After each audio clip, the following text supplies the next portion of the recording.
অর্থনীতি কি সত্যি এত জটিল, নাকি মাত্র 10টি মূলনীতি বুঝলেই অর্থনীতির ভিত্তিটা পরিষ্কার হয়ে যায়? এই প্রশ্নের উত্তর খুঁজতেই আমাদের যেতে হবে একজন অর্থনীতিবিদের কাছে। তার নাম এন গ্রেগরি ম্যানকিউ। তার লেখা প্রিন্সিপালস অফ ইকোনমিক্স বিশ্বের সবচেয়ে জনপ্রিয় অর্থনীতির পাঠ্য বইগুলোর একটি। 1998 সালে প্রথম প্রকাশের পর থেকে বইটি বিশ্বের অসংখ্য বিশ্ববিদ্যালয়ে পাঠ্য হিসেবে পড়ানো হচ্ছে। এই বইটি এত জনপ্রিয় কেন হলো? কারণ ম্যানকিউ অর্থনীতির বিশাল বিষয়টিকে মাত্র 10টি সহজ মূলনীতির মধ্যে তুলে ধরেছেন। এই 10 প্রিন্সিপালস অফ ইকোনমিক্স অর্থাৎ অর্থনীতির 10টি মূলনীতি আজও নতুন শিক্ষার্থীদের জন্য অর্থনীতি শেখার সবচেয়ে জনপ্রিয় ও সহজ কাঠামোগুলোর একটি। আমার আজকের পর্ব অর্থনীতির নবীন শিক্ষার্থী বা যারা সহজে অর্থনীতির মৌলিক বিষয়গুলো বুঝতে চান তাদের জন্য। প্রাইম ব্যাংক অর্থনীতি অনর্থনীতিতে এবারে বিষয় অর্থনীতির 10টি মূলনীতি কেন এত গুরুত্বপূর্ণ।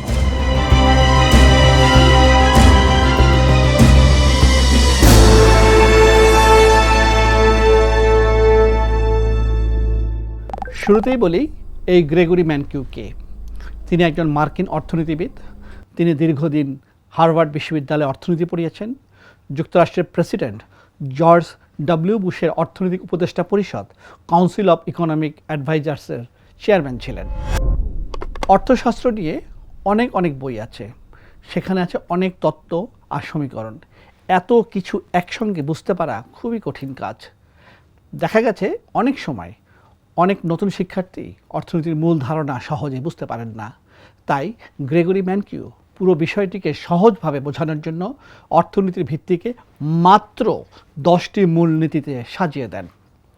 তবে এটি কোনো নতুন অর্থনৈতিক তত্ত্ব নয়, বরং প্রায় 200 বছরের অর্থনৈতিক চিন্তাধারাকে সহজ, সংক্ষিপ্ত ও শিক্ষা বান্ধবভাবে উপস্থাপন করেছেন।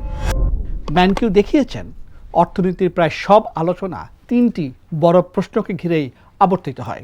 প্রথম প্রশ্ন, হাউ পিপল মেক ডিসিশনস, অর্থাৎ মানুষ কিভাবে সিদ্ধান্ত নেয়। দ্বিতীয় প্রশ্ন, হাউ পিপল ইন্টারঅ্যাক্ট, অর্থাৎ মানুষ কিভাবে একে অপরের সঙ্গে লেনদেন বা সম্পর্ক গড়ে তোলে। আর তৃতীয় প্রশ্ন, how the economy as a whole works, অর্থাৎ পুরো অর্থনীতি কিভাবে কাজ করে। ম্যানকিউ এই 3টি প্রশ্নের উত্তর দিতেই সাজিয়েছেন অর্থনীতির 10টি মূলনীতি। এখন আমরা অর্থনীতির প্রথম মূলনীতিতে আসি। এটি হলো পিপল ফেস ট্রেড অফস, অর্থাৎ মানুষকে সবসময় কিছু না কিছু ছাড় দিতে হয়। ট্রেড অফ বলতে কী বোঝায়? আপনি যখন একটি সিদ্ধান্ত নেন তখন অন্য একটি সুযোগ ছেড়ে দেন, অর্থাৎ একটা পেতে হলে আর একটা ছাড়তেই হয়। এটাই ট্রেড অফ। একটা কথা আছে না, পৃথিবীতে কোনো কিছুই পুরোপুরি বিনামূল্যে পাওয়া যায় না। কোনো কিছু পেতে হলে কিছু না কিছু মূল্য দিতেই হয়। একটু উদাহরণ দিই। ধরুন বাজারে গিয়ে দুটি জিনিসই আপনার পছন্দ হলো, কিন্তু টাকা আছে শুধু একটি কেনার মতো, তখন একটি নিলে অন্যটি ছাড়তেই হবে। এটি ট্রেড অফ। এই বিষয়টি শুধু ব্যক্তিগত জীবনে নয়, রাষ্ট্র পরিচালনাতেও প্রযোজ্য। এর সবচেয়ে পরিচিত উদাহরণ গানস ভার্সেস বাটার, অর্থাৎ সরকার একই সঙ্গে প্রতিরক্ষা ও শিক্ষা স্বাস্থ্য খাতে ব্যয় করতে পারে না। একটি বেছে নিলে অন্যটিতে কিছুটা ছাড় দিতেই হয়। আরেকটি উদাহরণ হলো এফিসিয়েন্সি অর্থাৎ দক্ষতা বনাম ইকুইটি অর্থাৎ ন্যায্য বন্টন। অনেক সময় দক্ষতা বাড়াতে গেলে ন্যায্য বন্টনে ছাড় দিতে হয়, আবার ন্যায্য বন্টনে বেশি গুরুত্ব দিলে দক্ষতা কিছুটা কমতে পারে। অর্থাৎ জীবনের প্রতিটি সিদ্ধান্তেই কিছু না কিছু ট্রেড অফ থাকে। আর এটাই অর্থনীতির প্রথম মূলনীতির মূল শিক্ষা। প্রথম মূলনীতিতে আমরা দেখেছি প্রতিটি সিদ্ধান্তের সঙ্গে একটি ট্রেড অফ থাকে, কিন্তু শুধু সিদ্ধান্ত নিলেই তো হলো না। প্রশ্ন হলো এই সিদ্ধান্তের প্রকৃত মূল্য কত? এই প্রশ্নের উত্তরে দিয়েছে অর্থনীতির দ্বিতীয় মূলনীতি। এটি হলো the cost of something is what you give up to get it, অর্থাৎ কোনো কিছু পাওয়ার প্রকৃত খরচ হলো সেটি পেতে আপনি যা ছাড় দেন। এই মূলনীতির সবচেয়ে গুরুত্বপূর্ণ ধারণাটি হলো অপরচুনিটি কস্ট বা সুযোগ ব্যয়। খুব সহজভাবে বললে, আপনি যখন একটি সুযোগ বেছে নেন তখন যে সবচেয়ে ভালো বিকল্পটি ছেড়ে দেন সেটি আপনার সুযোগ ব্যয়। ধরুন আপনি উবার চালান, 1 ঘন্টা উবার না চালিয়ে সিনেমা দেখতে গেলেন, ফলে যে 500 টাকা আয় করতে পারতেন সেটি আপনার অপরচুনিটি কস্ট বা সুযোগ ব্যয়। এই কারণেই অর্থনীতিতে বলা হয় কোনো কিছুর দাম আর প্রকৃত খরচ এক জিনিস নয়। দাম বলে আপনি কত টাকা দিলেন, আর প্রকৃত খরচ বলে সেটি পেতে আপনি কি কি সুযোগ ছেড়ে দিলেন। তৃতীয় মূলনীতিটি হলো rational people think at the margin, অর্থাৎ যুক্তিসঙ্গত মানুষ প্রান্তিক পর্যায়ে চিন্তা করে। এই মূলনীতি সহজ কথা হলো, মানুষ সাধারণত একবারে বড় সিদ্ধান্ত নেয় না, বরং অতিরিক্ত লাভ হবে কত আর অতিরিক্ত খরচ হবে কত সেটি বিবেচনা করেই সিদ্ধান্ত নেয়।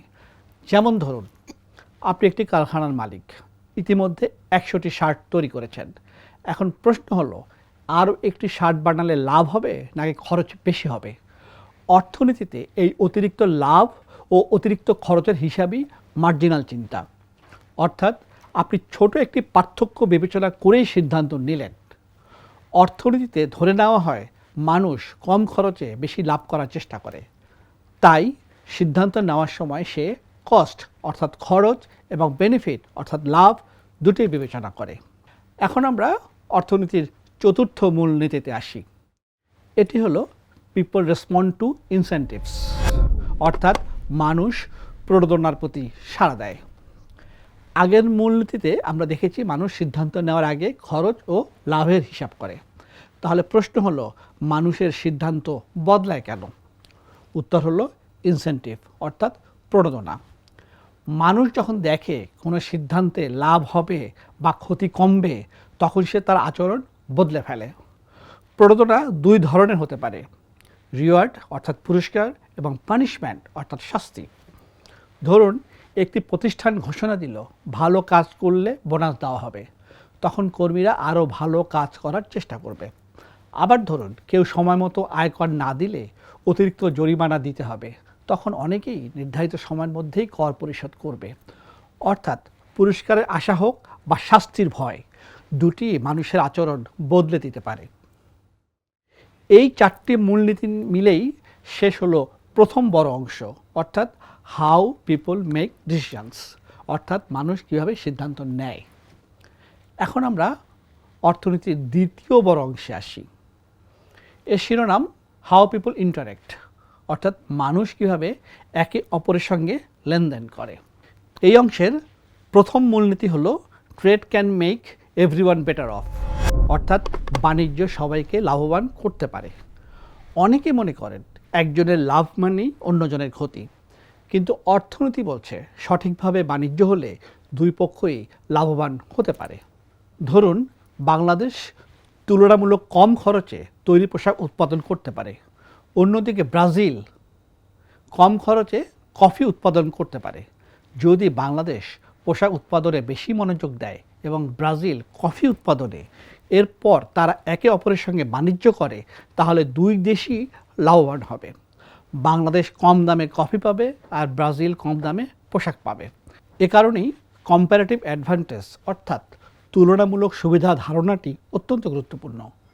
অর্থাৎ যে দেশ যে পণ্য তুলনামূলক কম খরচে উৎপাদন করতে পারে সেই পণ্য উৎপাদন করবে এবং অন্য প্রয়োজনীয় পণ্য বাণিজ্যের মাধ্যমে সংগ্রহ করবে। এ কারণে আজকের বিশ্বে প্রায় সব দেশই কোনো না কোনোভাবে আন্তর্জাতিক বাণিজ্যের উপর অত্যন্ত নির্ভরশীল। পঞ্চম মূলনীতিতে আমরা দেখেছি বাণিজ্য করলে দুই পক্ষই লাভবান হতে পারে। এখন প্রশ্ন হলো, এই বাণিজ্য পরিচালনা করে কে? কী উৎপাদন হবে, কত উৎপাদন হবে আর কোন দামে বিক্রি হবে, এসব কিভাবে ঠিক হয়? এবারের নীতিটি হলো markets are usually a good way to organise economic activity, অর্থাৎ অর্থনৈতিক কার্যক্রম পরিচালনার জন্য বাজার সাধারণত একটি ভালো ব্যবস্থা। অর্থনীতিতে বাজার বলতে শুধু কোনো নির্দিষ্ট জায়গাকে বোঝায় না, বরং এমন একটি ব্যবস্থাকে বোঝায় যেখানে ক্রেতা ও বিক্রেতা লেনদেন করে। বাজার মূলত তিনটি প্রশ্নের উত্তর দেয়, যেমন হোয়াট টু প্রডিউস বা কী উৎপাদন হবে, হাউ টু প্রডিউস বা কীভাবে উৎপাদন হবে, এবং ফর হুম টু প্রডিউস বা কার জন্য উৎপাদন হবে। এখন আরেক প্রশ্ন হলো, এই সিদ্ধান্তগুলো কে নেয়? কোন একজন ব্যক্তি বা সরকার নেয়। অসংখ্য হাউসহোল্ডস অর্থাৎ পরিবার এবং ফার্মস অর্থাৎ প্রতিষ্ঠান নিজেদের প্রয়োজন অনুযায়ী সিদ্ধান্ত নেয়, আর এসব সিদ্ধান্তের সমন্বয়েই বাজার পরিচালিত হয়। পরিবার শ্রম দেয়, প্রতিষ্ঠান সেই শ্রম দিয়ে পণ্য ও সেবা উৎপাদন করে, পরে সেই পরিবারই আবার সেই পণ্য ও সেবা কিনে ব্যবহার করে। এভাবেই অর্থনীতি চলতে থাকে। ষষ্ঠ মূলনীতিতে আমরা দেখেছি বাজার অনেক ক্ষেত্রে নিজেই অর্থনৈতিক কার্যক্রম পরিচালনা করতে পারে, কিন্তু বাজার কি সবসময় ঠিকভাবে কাজ করে? উত্তর হলো না। এ কারণেই অর্থনীতির সপ্তম মূলনীতি হলো governments can sometimes improve market outcomes, অর্থাৎ সরকার কখনো কখনো বাজারের ফলাফল আরও ভালো করতে পারে। এর একটি কারণ হলো প্রপার্টি রাইটস অর্থাৎ সম্পত্তির অধিকার। মানুষ যদি নিশ্চিত না হয় যে তার সম্পদ আইনের মাধ্যমে সুরক্ষিত, তাহলে সে বিনিয়োগে আগ্রহী হবে না। আরেকটি বিষয় হলো এক্সটার্নালিটিস অর্থাৎ বাইরের প্রভাব।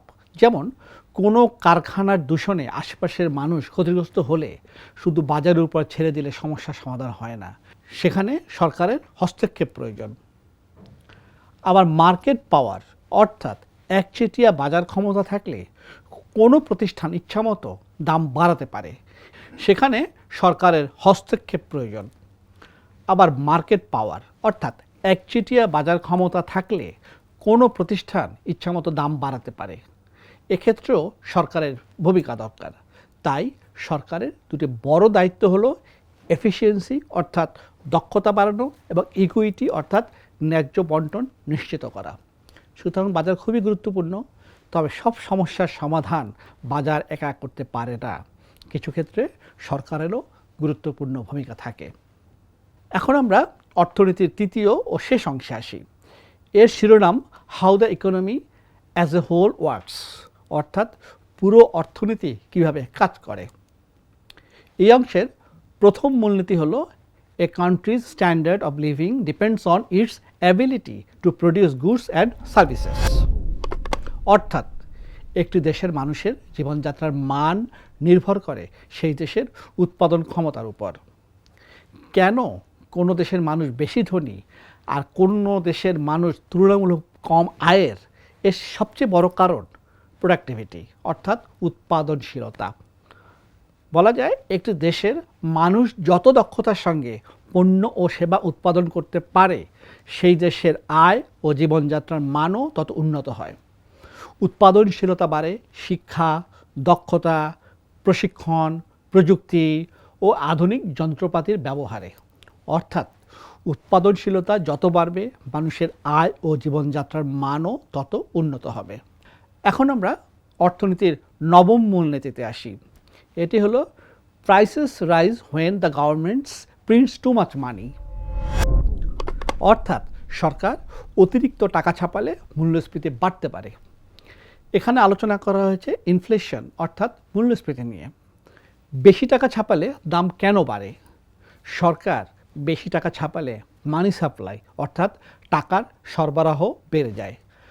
মানুষের হাতে বেশি টাকা এলে তারা বেশি খরচ করে, কিন্তু উৎপাদন যদি একই হারে না বাড়ে, তাহলে পণ্যের চাহিদা বেড়ে যায় এবং দামও বাড়তে শুরু করে। অর্থাৎ শুধু টাকা ছাপালেই মানুষ ধনী হয়ে যায় না, উৎপাদন না বাড়লে অতিরিক্ত টাকা শেষ পর্যন্ত মূল্যস্ফীতিই বাড়ায়। অবশ্য বাস্তবে মূল্যস্ফীতির আরও অনেক কারণ থাকতে পারে, যেমন জ্বালানির দাম বৃদ্ধি, উৎপাদন কমে যাওয়া, সরবরাহ ব্যবস্থার সমস্যা। তবে এখানে ম্যানকিও মূলত টাকার সরবরাহ বেড়ে যাওয়ার প্রভাবটি ব্যাখ্যা করেছেন। অর্থনীতির দশম এবং শেষ মূলনীতিটি হলো society faces a short term trade of between inflation and unemployment, অর্থাৎ স্বল্প মেয়াদে মূল্যস্ফীতি ও বেকারত্বের মধ্যে একটি সমঝোতা থাকতে পারে। এখানে কিন্তু স্বল্প মেয়াদের কথা বলা হয়েছে, দীর্ঘমেয়াদে এই সম্পর্ক একইভাবে কাজ করে না। সহজ করে বললে, মানুষ বেশি খরচ করলে চাহিদা বাড়ে, তখন প্রতিষ্ঠানগুলো বেশি উৎপাদন করে, নতুন কর্মসংস্থান তৈরি হয় এবং বেকারত্ব কমতে পারে, তবে একই সঙ্গে পণ্যের দামও বাড়তে পারে। অর্থনীতির এই সম্পর্ককে ফিলিপস কার্ভ অর্থাৎ মূল্যস্ফীতি ও বেকারত্বের মধ্যেকার সম্পর্ক বলা হয়। তবে ম্যানকিউ বলেছেন, শুধু মূল্যস্ফীতি বাড়িয়ে দীর্ঘ সময় বেকারত্ব কমিয়ে রাখা সম্ভব নয়। এ কারণেই তিনি শর্ট রান অর্থাৎ স্বল্প মেয়াদে শব্দটি ব্যবহার করেছেন। এটি ছিল অর্থনীতির দশম এবং শেষ মূলনীতি। এই 10টি মূলনীতির মাধ্যমে ম্যানকিউ সহজভাবে দেখিয়েছেন মানুষ কীভাবে সিদ্ধান্ত নেয়, মানুষ কীভাবে লেনদেন করে এবং পুরো অর্থনীতি কীভাবে কাজ করে। আপনি হয়তো অর্থনীতি ছাত্র নন, তবু প্রতিদিনই আপনি এই 10 মূলনীতির আলোকে সিদ্ধান্ত নিচ্ছেন কি কিনবেন, কোথায় বিনিয়োগ করবেন, চাকরি বদলাবেন কিনা, কিংবা সরকার কেন সুদের হার বাড়ায়। তাই অর্থনীতি শুধু শ্রেণীকক্ষের বিষয় নয়, আমাদের প্রতিদিনের জীবনের বিষয়। আর সেই জীবনকে বোঝার কাজটি সহজ করে দেয় গ্রেগরি ম্যানকিউর এই 10টি মূলনীতি। প্রাইম ব্যাংক অর্থনীতি অনর্থনীতি থেকে আজ এই পর্যন্তই। আবার দেখা হচ্ছে।